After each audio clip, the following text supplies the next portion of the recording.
Mesdames, Messieurs, bonjour. Très heureux de vous retrouver ici en direct du parc des expositions de la Porte de Versailles pour parler justement de revitalisation des territoires ruraux.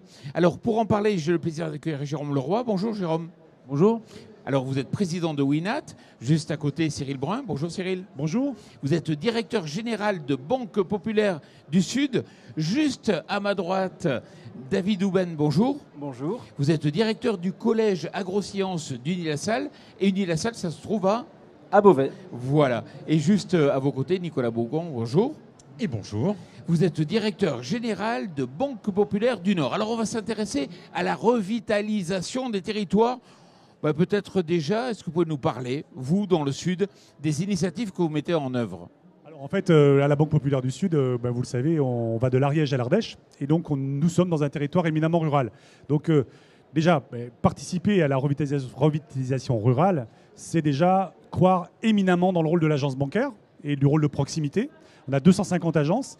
Et vous le savez, une agence, c'est aussi la vie en territoire, la capacité de prêter. Et on a pris aussi des initiatives, et une initiative qui me tient particulièrement à cœur, sur la notion de pouvoir installer des professions médicales au cœur des zones rurales. Et j'aimerais parler de Saint-Paul-en-Fenouillet. Est-ce que vous connaissez Saint-Paul-en-Fenouillet? Je ne connais pas. Eh bien, Saint-Paul-en-Fenouillet est une petite bourgade qui est dans les où, Pyrénées-Orientales. Dans les Pyrénées-Orientales. Et le maire de Saint-Paul-en-Fenouillet nous dit, écoutez, moi j'ai tout fait pour mettre une maison médicale à Saint-Paul-en-Fenouillet. Et je me rends compte qu'il n'y a pas de dispositif bancaire d'accompagnement pour accueillir, faciliter l'installation d'une profession médicale. Et donc, on a développé un prêt pour cela. Et ça veut dire quoi, en clair? Construire une agence? C'est quoi? Alors, très concrètement, ça veut dire mettre notre rôle de prêteur à disposition de notre écosystème rural. Donc, on a fait un prêt zéro désert médical, à 0%, qui permet... j'allais dire à toute personne s'installant en désert médical de disposer d'une enveloppe à 0%. Et cette initiative qui est partie de Saint-Paul-en-Fenouillet, à l'heure où je vous parle, c'était il y a 8 mois, on a fait 150 prêts zéro désert médical à la Banque Populaire du Sud. Et toutes les banques populaires de France et de Navarre se sont appropriées cette initiative qui nous permet d'aller sur de la revitalisation rurale sur le volet médical.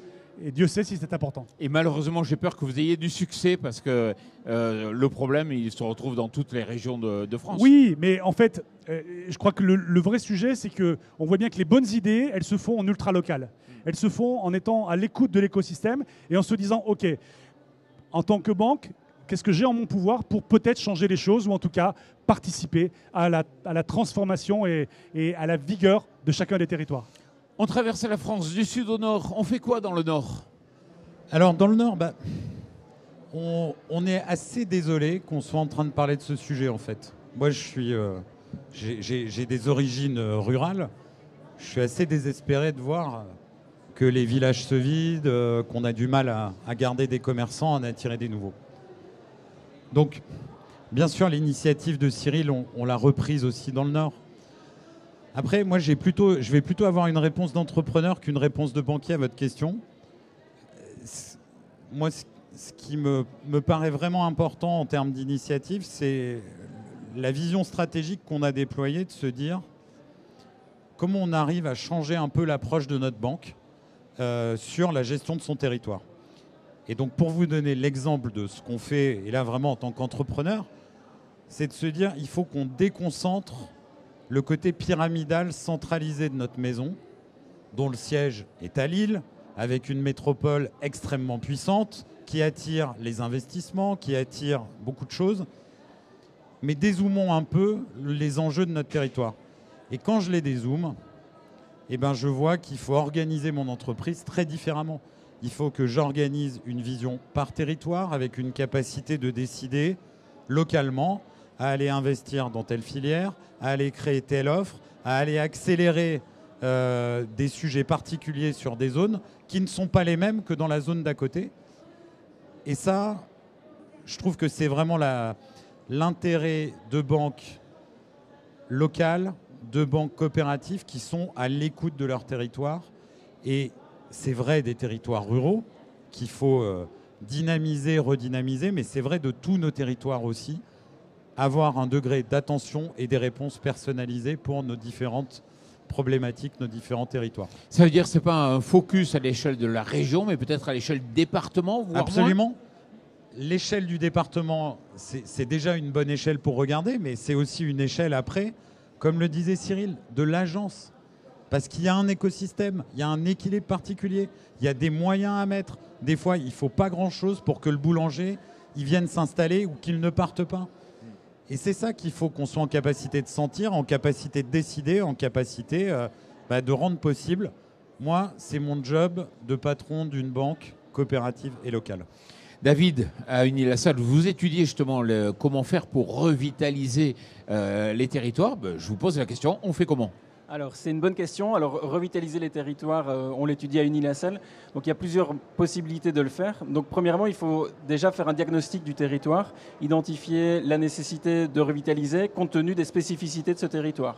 Et donc, notamment, il va falloir étudier les filières existantes, le type d'exploitation présent. Et sur base de ça, essayer de faire en sorte que les exploitants puissent être soutenus dans leurs innovations, dans leurs démarches, parce qu'il ne faut pas oublier que les exploitants, l'agriculture est un pourvoyeuse d'emplois. Donc, premièrement, des emplois pour les agriculteurs, mais il y a également tout le monde qui va graviter autour de ces agriculteurs. Notamment les filières qui vont valoriser les produits issus de l'agriculture, mais également aussi les acteurs qui fournissent du matériel aux agriculteurs, notamment le machinisme, mais également maintenant tout ce qui est innovation, capteurs, système d'analyse de données, système de mesure et même maintenant, on en parle beaucoup, intelligence artificielle. Et donc c'est important de comprendre cet écosystème, ce mésocosme, pour pouvoir mettre en association tous les acteurs vers une direction commune qui est celle de la revitalisation des territoires. C'est-à-dire que l'agriculture crée un tissu économique qui permet la vie sur les territoires et il faut à la fois que les agriculteurs et aussi les entreprises pour pouvoir exercer. C'est un peu un cercle. C'est absolument un cercle. C'est un cercle qu'on essaye d'être le plus vertueux possible puisque l'agriculture favorise le développement du territoire, soutient des initiatives, soutient des innovations, mais en même temps, pour pouvoir permettre ces innovations, ces initiatives, il faut également un soutien du monde extérieur. Alors parlons-en de l'innovation avec Jérôme Leroy, président de Winat. Alors c'est vrai que Jérôme, je te connais depuis quelques années. L'entreprise aujourd'hui, elle s'est bien développée et votre métier de base, c'est ? Notre métier de base, c'est d'aider les agriculteurs à prendre des meilleures décisions au quotidien grâce à des capteurs qui sont des capteurs météo qui mesurent la pluie, l'humidité, la température ou l'humidité en profondeur et qui leur permet de recevoir ça directement sur leur téléphone mobile et d'optimiser leurs décisions quotidiennes. Je vais dans telle parcelle plutôt que dans telle parcelle. Si telle parcelle est plutôt mouillée, je vais plutôt avec un sol où il est impossible de rentrer avec un tracteur. Je vais plutôt aller à 3 km de là et du coup, je vais économiser du temps, je vais économiser du stress, je vais économiser du carburant. Et en période d'irrigation, je vais aussi économiser de l'eau et améliorer mes rendements. Donc optimiser la gestion de l'eau à l'échelle de la parcelle. Aujourd'hui, on est parcelle par parcelle ou moins ? On est complètement à l'échelle de la parcelle. C'est-à-dire que l'agriculteur va décider en fonction de sa culture, en fonction de son type de sol, où il va positionner son capteur. Et ensuite, quand il est chez lui, quand il est en déplacement, quand il est dans son tracteur, il peut consulter et il peut donner des actions à ses salariés ou lui-même aller actionner la bonne machine au bon endroit et donc économiser soit du temps, soit des produits et améliorer et réduire son stress aussi, puisque c'est un métier, vous voyez, la durabilité, tous nos échanges des 5 dernières minutes me font penser à la durabilité. Il y a une durabilité sociale, c'est le stress, durabilité environnementale et bien évidemment économique, comment aider les agriculteurs à durer dans le temps et à écrire des projets transformants mais aussi durables pour les jeunes générations. Et quand on parle d'économie, on est à la marge ou on est sur des pourcentages significatifs ? Ça commence à être des pourcentages significatifs. Nous, sur toutes les études qu'on a faites, on a aujourd'hui à peu près 30 000 utilisateurs de nos solutions dans 9 pays. Et dans les moyennes, l'agriculteur on lui permet d'économiser entre 20 et 40% d'eau selon ses pratiques. Donc ça lui permet, par exemple, pour un agriculteur qui va être en arboriculture dans le sud de la France, avant il irriguait, il programmait, il faisait 4 mm toute la journée pendant 8 heures. Grâce aux solutions Winat qui lui permettent de comprendre ce qui se passe exactement dans son sol, il va faire par plage de 2 heures. Pendant 2 heures, ça va être allumé. Pendant 2 heures, ça va être éteint. Pendant 2 heures, ça va être réallumé. Et ça permet d'économiser de l'eau, de moins fatiguer la plante et donc d'avoir à la fin de la saison des meilleurs rendements. Alors pourquoi une banque comme la vôtre s'engage justement sur la gestion de l'eau? Alors en fait, les banques populaires, sur le plan national, ont décidé de faire leur grande cause sociétale, le sujet de l'eau et de l'utilisation durable de l'eau.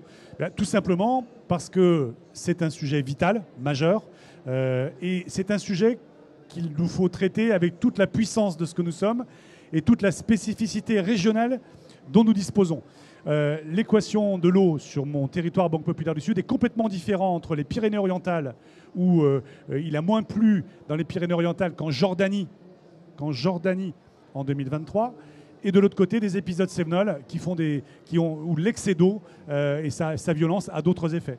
Donc on considère que la vision, comme l'a dit Nicolas, entrepreneuriale que nous pouvons avoir et ultra locale est la meilleure des réponses pour, allez, je vais dire, faire comme le colibri de Pierre Rabhi, faire une partie du chemin pour nous permettre collectivement et que tous les écosystèmes puissent trouver des solutions sur le sujet de l'eau qui s'installent, je pense, et malheureusement durablement, dans l'équation économique de chacune des filières, de l'agriculture jusqu'à l'hôtellerie de plein air, en passant même par les particuliers, parce que le sujet de l'eau, ça va être aussi de se la partager, et ça c'est un vrai sujet.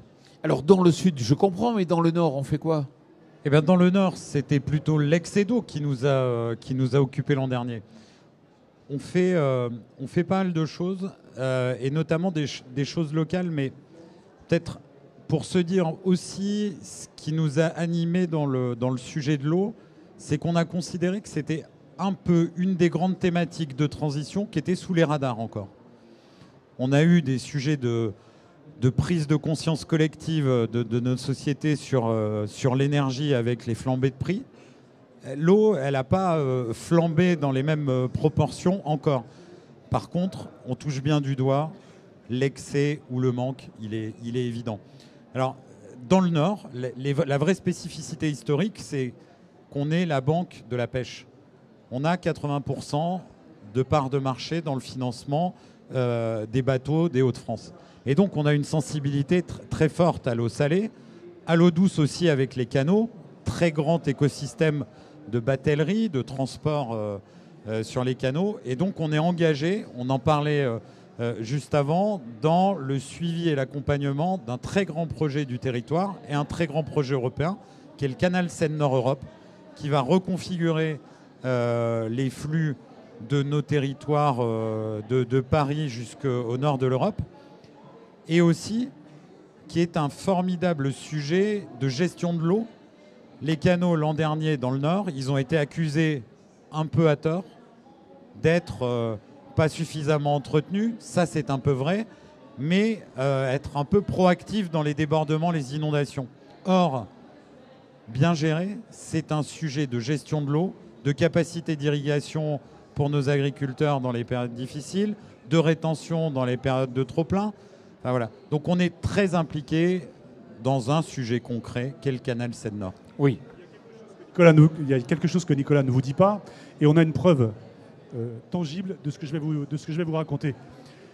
Ça fait 20 ans maintenant qu'on a développé, toutes les banques populaires, une filière qui s'appelle Nextinov, qui est dédiée à un accompagnement d'expertise des startups innovantes.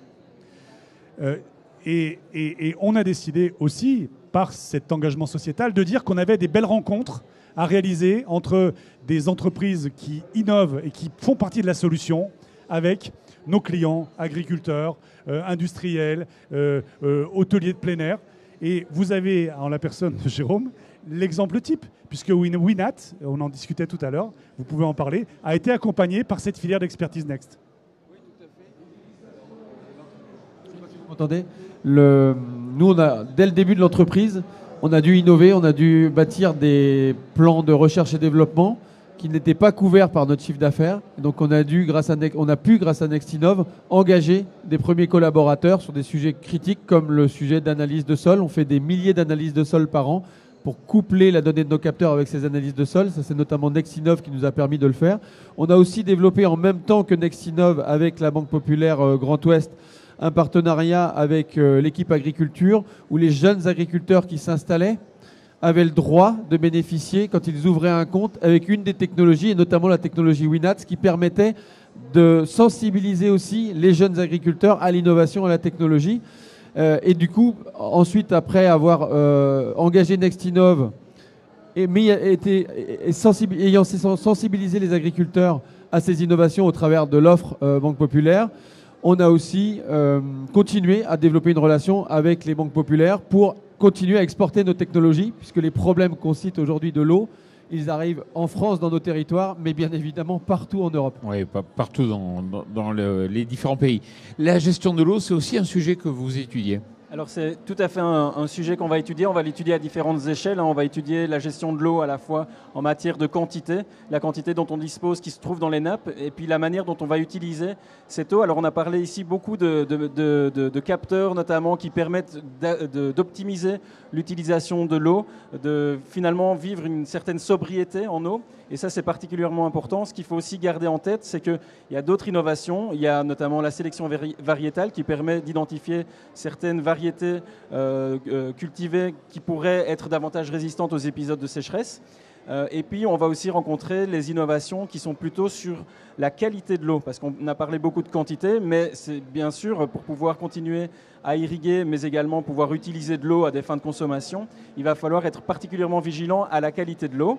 Et donc là, il y a différentes mesures qui permettent de préserver cette qualité, notamment, souvent, on va penser à la réduction d'intrants, ou en tout cas à raisonner cette utilisation de manière à limiter le potentiel impact négatif que peuvent avoir ces molécules sur l'eau, ou même ne fût-ce que l'azote. Et puis aussi, il y a parfois certains aménagements qui peuvent être mis au sein des territoires pour limiter notamment le transfert de l'eau vers les rivières, par exemple, ou encore pour favoriser la rétention en eau dans les sols et limiter le transfert de l'eau, mais également des éléments nutritifs qu'elle peut charrier et qui peuvent se retrouver in fine dans les nappes. D'accord. On arrive quasiment au terme de cette émission. Comment vous aidez les agriculteurs? Vous investissez aujourd'hui dans l'agriculture. Alors, Banque Populaire est un très grand acteur du financement du secteur agricole. Cyril dans le sud, notamment avec des filières viticoles. Historiquement, dans le Nord, on avait ce savoir-faire sur les filières de pêche qu'on développe aussi dans le sud. En revanche, il y avait une forme d'incongruité, c'est que la Banque Populaire du Nord n'était pas présente dans le financement du secteur agricole dans les Hauts-de-France. Donc je suis très heureux d'être là aujourd'hui, très heureux aussi de vous annoncer que Banque Populaire du Nord, un peu dans la logique qu'on a évoquée tout à l'heure, qui est de dire, quand on regarde à l'échelon du territoire, quand on regarde de quoi on a besoin pour être utile, pour accélérer l'économie locale, l'agriculture, évidemment, c'est un élément clé dans l'équation. Donc, on lance une filière dédiée au financement du secteur agricole dans les Hauts-de-France et dans les Ardennes, puisque Banque Populaire du Nord a cette chance d'être aussi le banquier des Ardennes. Et donc, on va développer une filière spécifique d'accompagnement avec deux idées spécifiques. La première, d'avoir un prisme très fort sur l'accompagnement des transitions, qu'elles soient dans les modèles économiques, qu'elles soient dans les cultures, qu'elles soient dans l'énergie. Et puis aussi dans les transmissions. On a des sujets, c'est très vrai, dans l'agriculture en France, de transmission de génération en génération, particulièrement dans les Hauts-de-France, particulièrement quand on a un prix de la terre qui est très élevé. Donc voilà, on se fixe cette double mission d'avoir, au-delà du financement de l'agriculture, un impact local très fort et puis un impact sur les transitions et sur les générations. Et dans le Sud, renforcer toujours l'accompagnement des agriculteurs? Alors oui, et un accompagnement éminemment humain. Nous, on croit, et c'est le cas aussi pour Nicolas, à l'expertise, et une expertise portée par des femmes et des hommes au cœur des territoires. L'autre élément, c'est qu'on a aussi une capacité à trouver des solutions avec la région. Avec la région Occitanie, on est allé chercher le Fonds européen d'investissement pour développer le prêt Foster Agri, qui permet de contre-garantir 80% d'un prêt pour un agriculteur et donc lui permettre de réaliser son projet sans être exposé ou en limitant sa garantie personnelle. Et ça, si vous voulez, c'est 600 dossiers pour la Banque Populaire du Sud, 66 millions d'euros. On a encore levé avec le FEI une nouvelle enveloppe. Et ça, on en est très fiers parce que ça rend possible le projet entrepreneurial des agriculteurs. Et l'autre élément, vraiment, j'insiste là-dessus, on fait confiance à l'IA. mais pas à l'IA à laquelle vous pensez, mais à l'IA, à l'intelligence agricole. Et je pense qu'on a des entrepreneurs, hommes et femmes, qui sont ici dans le salon et qui nous époustouflent. Et ce qu'on aime avec Nicolas, du nord au sud, c'est accompagner les gens qui entreprennent, on en est fiers. Cyril Brun, merci beaucoup et on restera sur ce bon mot pour finir. À vos côtés, Jérôme Leroy, merci d'être venu ici sur le plateau TV Agri. Nicolas Pougon, merci beaucoup. Merci beaucoup. Et ainsi que vous, David Houben. Merci bien. Merci. Et surtout, merci à vous.